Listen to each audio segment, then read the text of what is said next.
그 통상의 절차나 법적 관행 뭐 이런 것들을 얘기하는 게 지금 의미가 없는 상황이 됐죠. 네. 뭐 이제는 무슨 짓을 못 하겠느냐. 그러니까 대법원이 이렇게 시간을 어떻게든 단축시키려고 온갖 무리한 일을 해서 결국 이런 일을 저지르는데 그동안에 이제 그런 게 있죠. 아무리 다 망가져 있어도 그래도 법관의 자존심이라는 게 있고 사법부의 독립성이라는 게 있어서 네. 일정한 선을 넘지는 못한다라는 거에 대한 일종의 신뢰나 사회적 합의 같은 게 있었는데 그게 다 지금 무너진 상황이라 원래 이제 통상대로라면은 대선 기간 안에 뭔가를 확실히 확정을 지어가지고 이재명 대표의 후보 자격을 박탈하는 뭐 이런 일을 벌일 수는 없는 일인데 물리적으로 불가능하다는 말씀을 여러 번 드렸는데 지금 상고심을 진행하면서 파기환송을 이런 식으로 어이없이 이렇게 하는 거에 비춰봐서는 이제 그런 점들까지도 염두에 두고 대비를 해야 될 것 같고 항소심에서 다퉈야 될 게 지금 또 굉장히 많아요. 이거는 사실심이기 때문에 그냥 무리하게 끝내버릴 수가 없거든요. 그 재판 한 번 하고 끝낼 수 있는 상황이 아니에요. 지금 대법원의 상고심에서 또 판단이 안 됐던 지금 국회 증언감정법상의 고발 필수 요건, 그다음에 면책 요건 이런 거하고 이런 거를 왜 판단 안 하느냐 이 부분 가지고도 심하게 다퉈야 되고 그다음에 대법원에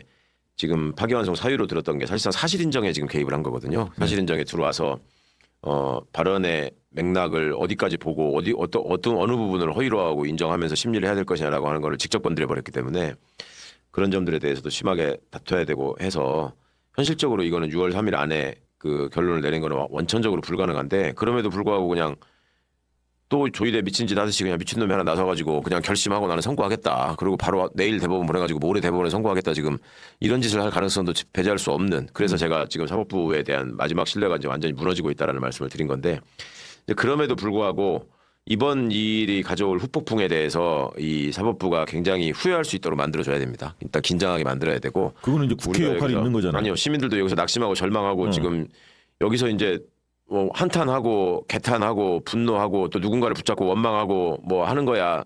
오늘까지는 충분히 이해할 수 있는데 이제 그걸 넘어서서 이런 상황을 그대로 둘 것이냐. 그러니까 여기서 그냥 낙심하고 뒤로 나자빠지면 방금 말씀드린 최악의 상황을 안 끌어낸다는 그 보장이 없는 상황이란 그렇죠. 말이죠. 네. 그러니까 더더욱 목소리를 내야 되고 좀 더 구체적으로 말씀을 드리자면 항소심에서는 무죄 주장이 지금 사실상 의미 없는 상황이 됐단 말이에요. 대법원의 판단 결과가 있기 때문에 이제 그럼에도 불구하고 그 부분을 최대한 주장하고 또 여러 증거나 증인들을 들어가지고 더 다퉈야 될 문제가 남아 있고 그다음에 공소기각 부분에 대해서 그러니까 지금 국회 증언감정법을 정면으로 어긴 면이 분명히 있거든요. 이게 수사나 기소 과정에서 그 부분을 부각시켜서 법정에서는 법정대로 싸워야 되겠고 그다음에 저들의 의도에 말려서 뭐 6월 3일 안에 항소심 그러니까 파기환송심 결과라도 나오게 하려고 지금 조이대가 5월 1일로 잡은 것 같은데 그렇죠. 그 의도는 그 의도는 달성하지 못하도록 하는 게 지금 1차적인 목표가 돼야 될 것 같고요. 두 번째로는 이제 더 이제 향후에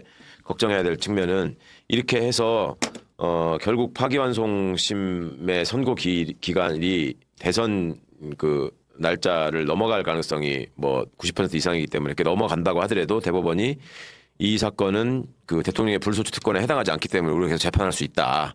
지금 조이대 같으면 충분히 그렇게 나올 것 같아요. 그래서 그 전에 미리 형사소송법을 개정해서 재판을 정지시켜야 될 사유에다가 이걸 추가해야 됩니다. 네, 형사소송법. 대통령 피고인이 대통령에 당선되었을 경우 이런 거를 빨리 지금 법 개정을 해야 되고 또 그게 이제 개정이 되면 이 문제를 대법원이 헌법재판소에다가 위헌법률 심사를 제청하거나 아니면 고등법원이 또 제청할 가능성이 있거든요. 그게 이게 늦어지게 되면. 그러니까 그런 부분은 또 헌재가 판단을 해야 되기 때문에 헌법재판관 2명의 문제가 2명은 지금 여전히 문제가 돼 있잖아요. 그 지명 처리하고 이제 확실한 사람으로 헌법재판관을 지명하는 문제. 그것도 되자마자 바로 지명해서 임명을 해야 되는 이제 그런 문제가 현실적으로 빨리빨리 해야 될 일이죠. 지금 말씀하신 대로 이제 형사소송법 개정은 그 소추에 대한 그 대통령 재임 씨의 소추 문제를 어떻게 판단할 거냐 이 부분 관련해서 지금 재판 진행 중인 사안들도 중지된다. 이 부분들 명확하게 한 형사소송법 개정을 바로 나서야 한다. 이거 이해가 됐고요. 근데 이제 아까 이야기한 대로 첫 번째는 6월 3일까지 그 2심에서 요 재판이 안 열리게 만드는 게 지금 가장 중요한 목적 아니겠습니까? 목표 아니겠습니까? 현실적으로 재판이 열리든 않는 게 아니라 선고를 못하게. 선고를 못하게. 근데 그게 아까 지금 의원님 말씀대로는 여러 번 몇 번 재판을 거쳐야 할 거다. 예. 여러 다툼이 있기 때문에. 근데 그런 걸 무시하고 막 할 수 있는 권한도 있습니까? 2심이? 그렇죠. 안 받아주면 그만이에요. 형사소송 재판에서 재판장이 뭐 그 문제는 이미 다 나온 얘기니까 그냥 저희가 판단하겠습니다 이러고 접어버릴 수 있는 일이거든요. 그러니까 그런 거를 못하게 하려면은 그거는 피고인이나 변호인이 할 수 있는 게 너무 한계가 있어요. 법정 안에서는 재판장이 지 맘대로 할 수 있는 소송지구를 갖고 있기 때문에 그러니까 이건 여론의 확실한 뒷받침을 받아야 되고 네. 사실 오늘의 충격이 좀 지나고 나면은 이제 이 민주시민들은 훨씬 더 결집할 거거든요. 당연히 이게 이제 결집하죠. 네. 확실하게 결집을 해서 큰 목소리를 내야 될 필요가 있는 거죠. 고등법원 판사들이 소신이 있는 판사라면 이 문제가 뭐 쉽게 극복이 돼요. 이거는 대법원이 애초에 사실인정 관계에 개입해가지고 한 거에 우리는 기속되지 않겠다. 우리가 보기에 이거는 명백히 지금 무죄 추정의 원칙에 반하는 지금 판결을 한 거란 말이에요. 네. 그 소수 의견이 그걸 지적했잖아요. 네. 다른 여지가 있는 상황에서 하나의 관점만 고집한다는 게 말이 안 된다. 그 해석에 왜 개입하느냐 이런 건데 그거를 고등법원이 최대한 소신을 가지고 판결할 수 있도록 해야 되고 그러니까 유도하고 압박해야 되는 측면이 있는 거죠. 그래서 아까 제가 사실관계에 대한 증거나 증인에 관한 주장을 열심히 해야 된다라는 말씀을 드린 거예요. 그러면 이거 저 배정을 2심 판사 배정은 뺑뺑이로 돌립니까? 그렇죠. 예. 원래는 그렇게 하는데 그 과정에서 지금 이제 조의대 하는 식으로 하면은 그 배당에 개입하지 않는다는 보장도 없거든. 그럼 그게 만약에 혹시라도 식별이 되면은 그럼 바로 탄핵 절차로 들어가야 되고.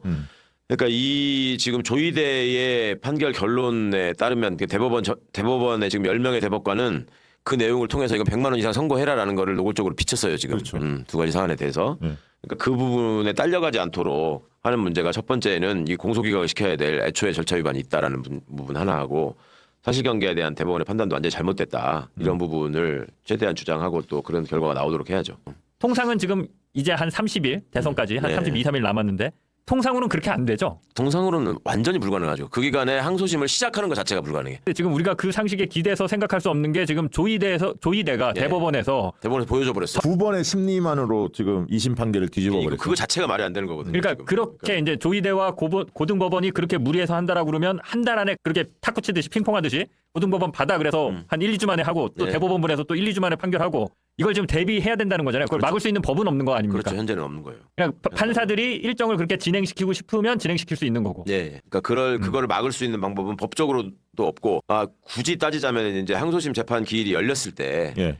예를 들면 마지막 수단으로 이제 피고인이 출석 안 하고 변호인도 출석 안 하고 공전시키는 방법이 있어요. 뭐 그렇게라도 미뤄야 되는 상황이지. 저걸 이제 6월 3일 안에 어떻게든 이재명을 날리겠다라는 의도가 노골화된다면 기피 신청도 그렇게라도 해야 되는데 가능한 거 아니에요? 아니, 물론 기피 신청도 하고 아니 근데 기피 신청도 하면 뭐 오전에 기피 신청했는데 오후에 기각하고 뭐 이럴 수도 있는 자들이니까 지금. 그럼 대법관들을 탄핵할 수는 없어요. 탄핵할 수 있죠. 왜 없어? 근데 그렇게 했을 때 그 실제 대법관들에 대한 파면으로 이어질 수 있느냐의 문제가 있잖아요. 그게 거의 불가능하잖아요. 그건 잠깐 직무 정지시키고 시간을 버는 거일 뿐이지. 그러니까 아니, 극단적인 상황에 가면 그렇게 해서라도 시간을 벌 수 있죠. 그러니까 저기가 그런 식으로까지 나온다면은 우리도 할 수 있는 법적 수단을 다 써야 되니까 그때 가면은 전원 탄핵 절차에 들어가야죠. 그렇게라도 해서 대선 기간에 영향을 미치지 못하도록 해야 되는데 그거는 그렇게까지는 그러니까 사실상 못할 거예요. 어려운데 이제 그 불소추 특권을 가지고 대통령 취임한 이후에도 목줄을 주려고 덤빌 가능성을 대비를 해야 되는 거죠. 그러니까 훨씬 더 그걸 그게 가능성이 높고 그걸 준비해야 되는 거죠. 여차하면 완전히 생명을 끊으려고 하고 그게 실패하더라도 최대한 타격을 지금 준 거잖아요. 아까 네. 그 MBC의 주상호 변호사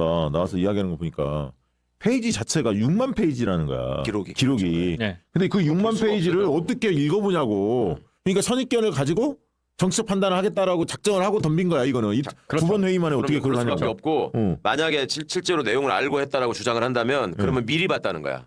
기록이나 이런 것들을. 그러니까 그것도 말이 안 되는 소리예요. 그렇지. 절차상 그게 완결되기 전에 미리 땡겨다 봤다. 이것도 말이 안 되는 그렇죠. 거고. 전원 합의체로 회부된 다음에 봐야잖아. 그렇죠. 사실은 네. 왜냐하면 원래 배당이 있었으니까. 아니 근데 이재명의 발언을 갖고 그 무리수를 두면서 이런 판단을 할 이유가 도대체 뭐냐고요.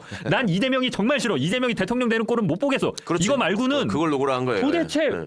기존의 사법부가 취했던 관행이나 태도가 완전히 배치되는 일을 지금 한두 번 감행한 게 아니기 때문에 지금 장인수 기자 말씀처럼 그거 아니면 이해가 안 가는 상황이고 판결문이 읽으면서 그냥 법을 잘 모르는 저 같은 기자나 일반인들이 읽으면서 이해가 쏙쏙 잘 돼. 그게 헌법재판관 좋은 판결입니다. 그렇죠. 좋은 판결입니다. 이해가 그냥 돼요. 이거 거의 95% 이상으로 좋은 판결이고 읽었는데 뭔 소리인지 잘 모르겠어. 이거야 이거. 그러면 거의 한 7, 80%의 확률로 그냥 안 좋은 판결일 가능성이 굉장히 높아요. 맞아요. 이게 이제 말장난을 통해서 헷갈리게 하는 수법을 쓴 거예요. 네. 기술 들어가서 쓴 건데 대법원은 보통 이제 사실관계를 따지지 않고 법리 적용을 이 사건의 법리를 적용하는 게 맞느냐 예. 이런 식으로 적용한 게 맞느냐 그렇죠. 이런 걸 따지는 이제 형식심이다라는 예. 말을 많이 하는데 오늘 보면 이게 사실관계를 처음부터 다 다시 따진 걸로 보이거든요. 그렇죠. 근데 그게 좀 했죠, 지금. 저도 취재하다 보면 애매해요. 어떤 거는 진짜 형식만 따져갖고 그냥 간단하게 하는 경우도 있고 또 어떤 재판은 또 사실관계도 꽤 대법원들이 다루는 경우도 있긴 있더라고요. 있긴 있어요. 네, 그게 네. 전형적으로 지들이 결론을 얻고 싶은데 특별한 저희가 없으면 거의 개업해가지고 엎어버리는 일을 예, 예. 가끔씩 했습니다. 이게 이제 전형적인 경우. 아, 이 경우가. 네. 예, 예. 이거는 결국 국민이 주권자고 주권자의 뜻이 어디에 있다라는 거를 확실하게 보여줌으로 해서 저것들을 제압하는 수밖에 없어요. 다른 무엇보다도 지금 국민들이 너희들을 이제 더 이상 중립적인 판관으로 인정하지 않겠다. 너희는 죽었다라고 선언을 해야 돼요. 그리고 제가 조금의 어떤 신뢰나 희망이라도 남겨놓고 그동안에 계속 사법부를 바라봐 왔던 이유는 이 민주주의 사회를 지키는 진짜 그냥 바탕인데 저것들은 무슨 짓이라도 다 할 것이고 하나도 믿을 수 없다. 그냥 또 이재명 어떻게 해서든지 날릴 거다라고 얘기를 하는 걱정은 할 수 있지만 그러면 아무 대안이 없잖아요. 그냥 그대로 망하자는 얘기예요. 근데 그런 상황을 지금 이게 현실로 만들고 있어 지금 조희대가 계속 끼어들어가지고 아주 이상한 짓을 그러니까 대한민국 대법원이 창설된 이래로도 아무도 안 했던 일을 지금 조희대가 하고 있는 거예요. 정말 희대 대법원장인데 제가 어제 다른 방송에서 이렇게 얘기를 했어요. 나는 이거 상고 기각 나온다고 확신한다. 그래서 이재명 후보가 대통령 되는데 어떻게 보면 되게 유리한 꽃길을 만들어주는 것 같은 그런 상황이 될 거라고 본다. 하지만 이런 식으로 판결하면 안 된다. 왜냐면 우리가 예측 가능해야 되는데 맞아요. 뭐든지 상고 그게 기각을 중요하지 했더라도 않습니까? 이렇게 하면 안 되는 예, 거예요. 상고 기각이 되더라도 그거를 우리가 보통에 봐왔던 그런 관행이나 이런 거를 통해서 정상적으로 합리적으로 해야지 무리수를 이런 식으로 무리수를 이렇게 뻔뻔하게 둘 수 있을 거라면 전 진짜 생각을 못했습니다. 생각을.